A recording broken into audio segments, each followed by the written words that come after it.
This is the HP EliteDesk 800. This is an awesome machine. This is the third one of these that we picked up here. We're replacing our office with all of our old Windows desktops because Windows 10 is going out. So this one has Windows 11 Pro on it. So this is a really great pickup here.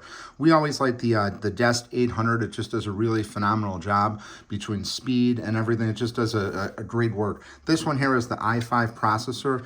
This one, why we choose this one, it's got 32 gigabytes of RAM and the 512 gigabyte SSD hard drive in here. So this is exactly what we need here. So basically this is a very small footprint, 7 inches by 7 inches. You would see it's not very thick either. So it doesn't take up that much room at all. You could see you got the 2 USB ports here. You got the USB-C on the front here, power. It's got the cooling area right here. These things just work phenomenal. You could see it's got the ports in the back here. The whole thing is basically a big footprint for all the inputs in the back. So it just does a really great job. This is the power cord that it comes with. Anytime I could pick up a renewed item, I always go that route because they just do a really great job making sure they're good quality and everything. Never have any problems with them at all. But if you're looking for a new upgrade for your Windows machines, you absolutely want to check out the HP EliteDesk. This does a phenomenal job. Again, very small footprint, and you're going to be very pleased with this. So definitely want to pick one of these up.